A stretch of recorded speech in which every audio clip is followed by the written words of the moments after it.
Welcome, everyone. Today we'll be talking about our project, Mapping Histories of Slavery and Resistance in New York City. I'm Fatima Koli. I'm the Associate Director of the Empirical Reasoning Center at Barnard College. Today I have with me Claire Goldberg and Anna Wu, who were our interns this past summer. Claire is a graduate of Columbia University, 2021, and Anna is a senior majoring in economics and English. One of our co-presenters is not with us, Mariame Kaba, who's the founder and director of Project NIA, and who is a well-known abolitionist organizer and public historian. So how did this project come to be? Mariame Kaba offers a walking tour of slavery and resistance in New York City every year, I would say, a couple of times a year. It's limited in terms of the number of people and also how often it's offered. I attended the walking tour, and as the associate director of the Empirical Reasoning Center, one of the things that I thought of is, what about the possibility of digitizing the walking tour? At our center, we offer services and we work with community organizations or nonprofits to see if we can have some mutually beneficial projects where the organization can benefit and our interns can benefit and learn new skills. So that was the focus of this project: digitize the walking tour and provide skills to our interns. So why do we want to digitize the walking tour? Aside from increasing the tour accessibility, making sure that it is available to more people across the globe, and also those, even if they are in New York, who are not able to make the walking tour or who might not be able-bodied and be able to spend that many hours on the walking tour, walking in the city. We also wanted to focus on those same reasons that Mariame Kaba offers her walking tours, which is to illuminate these lesser known histories. People don't often think about the role that slavery played in New York City.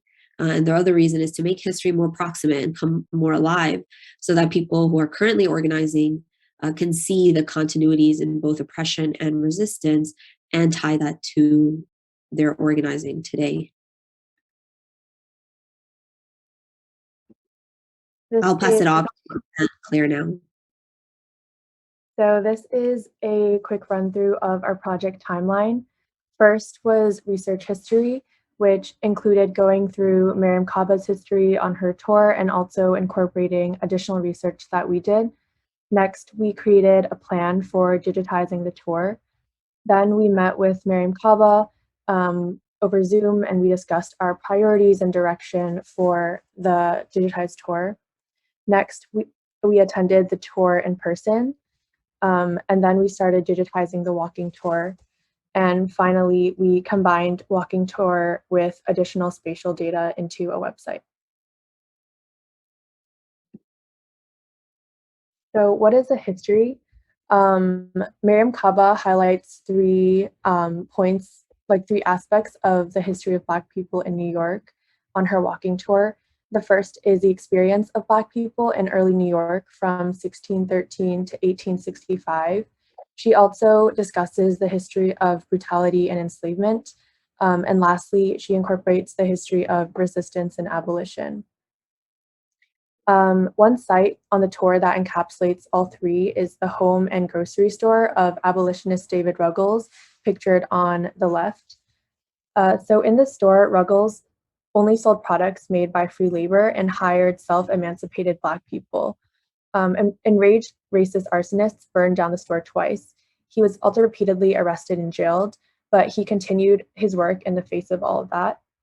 In 1834, Ruggles opened the first Black bookstore and started circulating library materials and anti-slavery publications in his house.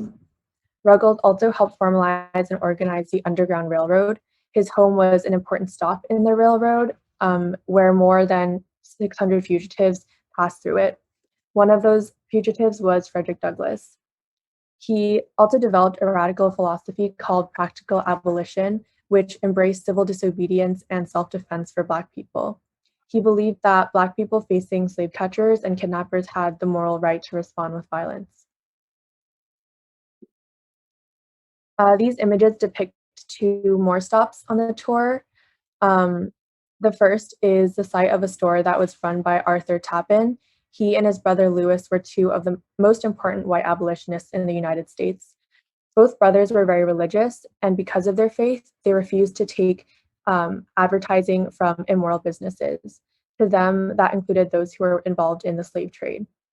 While the growing numbers of white people in New York wanted to end slavery, few advocated for equal standing for Black people. The Tappins, however, called for universal liberty. They also founded the American Anti-Slavery Society, which is another site on the tour. It also influenced the white abolitionist journalist William Lloyd Garrison, who initially thought it'd be better for Black Americans to go and live in Africa, but Black abolitionists convinced him to fight for Black people's rights in America. And this is a viewpoint that was also supported by the Tappan brothers. The second picture is of the 5 Point neighborhoods. It was home to a large Black population. At one point, Black people in the area were terrorized and beaten, and they had nowhere to run, so the government had to call in the National Guard.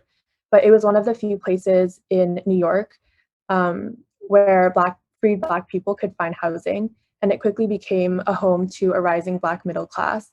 It also was a home to several abolitionist organizations and Black churches. In the 1820s, there was an influx of Irish immigrants in the area, and 5 Points quickly became one of the few neighborhoods, few racially integrated neighborhoods in the city and even in the country at the time. And the encounter between Black people and Irish people created a mixed culture, including new art forms. So here's some additional research that we did for the project. In this map, you can see the movement of slave trade, and you can also see that a good number of enslaved people went to the Northeast colonies, including New York. This chart shows the total number of enslaved people who disembarked in northern states. You can see that New York had a total of 4,456 people who disembarked. That's a really big number, particularly compared to other northern states, but also in general. New York eventually passed an act to gradually abolish slavery in 1799, which manumitted, and then eventually it manumitted or freed the last enslaved people in 1827. But even after that, slavery remained integral to the economics of the state, and New York business people continued to profit from the products of the slave trade. In Mariame Kaba's tour, she mentions the land of the Blacks, and this is a map representing that on the left. From 1643 to 1716, approximately 30 land grants were owned by free Black men and women. Authorities hoped that these properties located in the unsettled area north of New Amsterdam would serve as a buffer zone between the village and Native American settlements, and it became known as the land of the Blacks. The maps on the right show the growing number of enslaved people over time, and eventually decreasing number. But keep in mind that this is only tracking the count of enslaved people, so it's a limited perspective. It's not showing the number of enslaved people in proportion to the total population. But again, it just gives one perspective. So after going through that history that Anna described, we worked on how to actually digitize and take the tour from a walking tour in person to a digital platform. So on the right is an example of a website that really inspired us for how that could work and how a map and website could be used to tell a history. And some questions we had going into thinking about how to digitize was one, how to best recreate the embodied experience of attending a walking tour in a digital format, and thinking about how something that's really cool about the experience of walking is that history is embodied by like the act of walking through present day space and knowing what happened in it, and thinking about how to recreate that digitally. And then another question we had was how to make the website user friendly and incorporate the vast amount of information that's in the walking tour onto a website, knowing that there are very different time expectations for how much time someone would spend on a physical walking tour versus how much time someone's willing to scroll. The actual walking tour is 3 hours, and that's hard to put that much information in a way that someone can actually digest on a web platform. And then third, thinking about the technical skills required.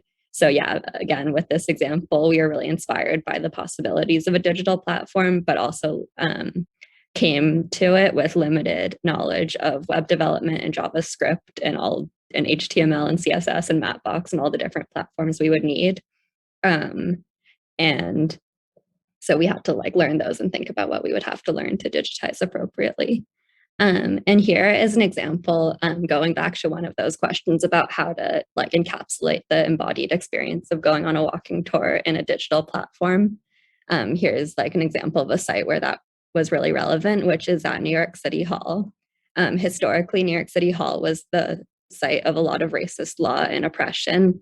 David Ruggles, who we spoke about earlier, referred to one of the officials who worked in City Hall as running the kidnapping club because they would seize Black people and send them into slavery. And because this site had so much racism, it was also the site of a lot of protest, and continues to be a site of protest to this day.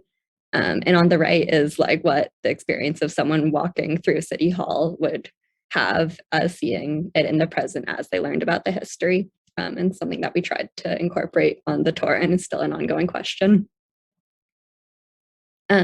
So the actual digitization process on the left is like the actual walking tour path, which as you can see is pretty messy and like complicated in how you walk.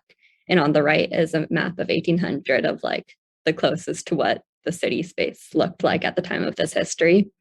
And speaks to some difficulties in incorporating present day and past space into one interactive map, and also thinking about how to simplify that for a web context.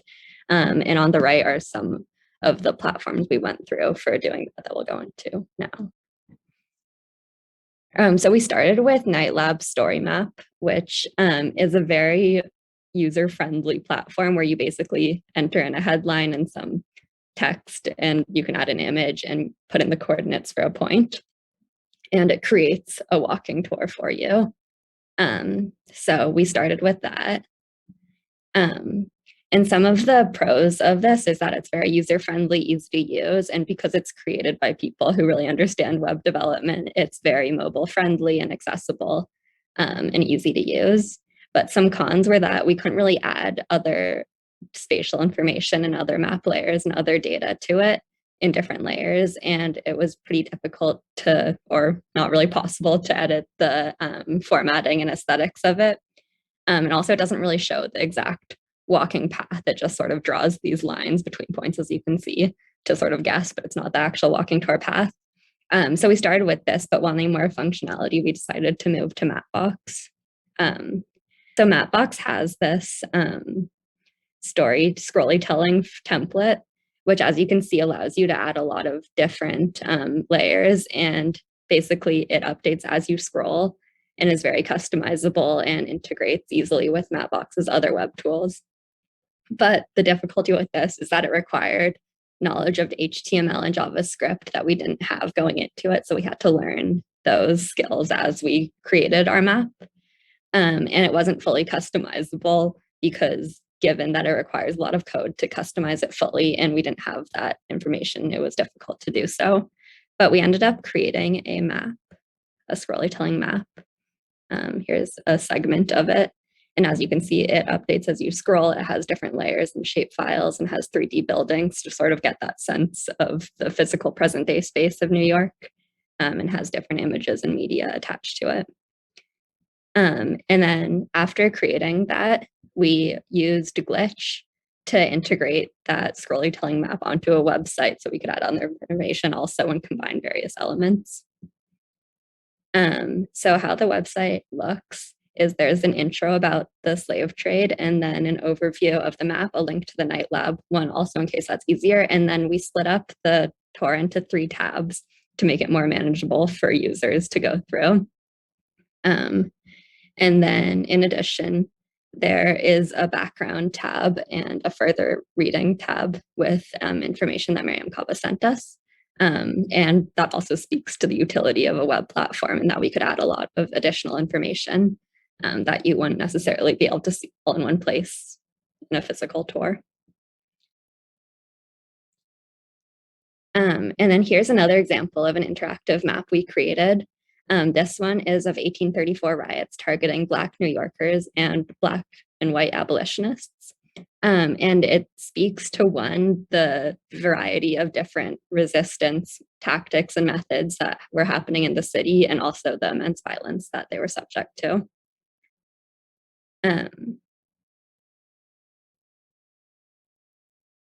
Some things that we want to continue working on and some future directions are, we want to add some more information comparing slavery in New York to other colonies so that people have a basis for comparison and context.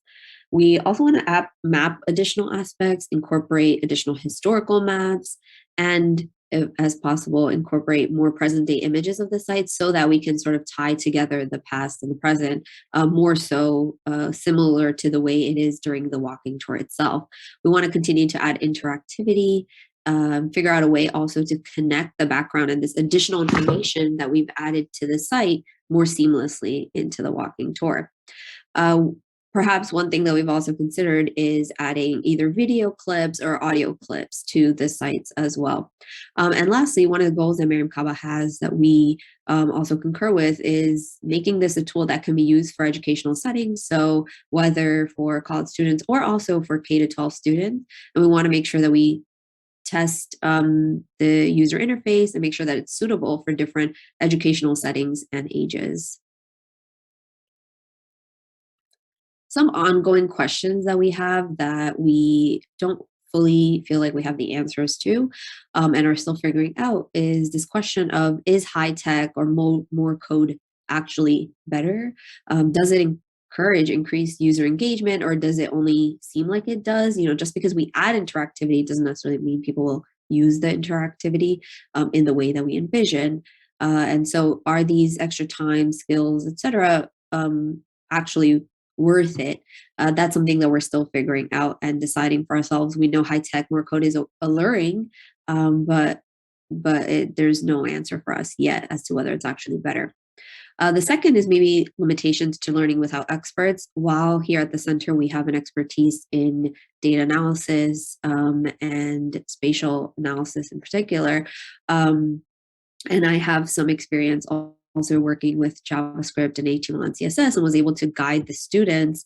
None of us here have a solid experience with web development. And so that means that for example, this site is not responsive as of yet. You know, it's not doesn't adjust well to screens of different sizes. So that's something we still have to figure out. There might also be other things that we don't even realize that could be fixed. The third is also how to prioritize accessibility. Again, the limitations to learning without experts. We don't have someone who knows how to make sure the site is accessible web development wise for, let's say, folks with screen readers, etc. So that's something that we are going to do an audit on and figure out.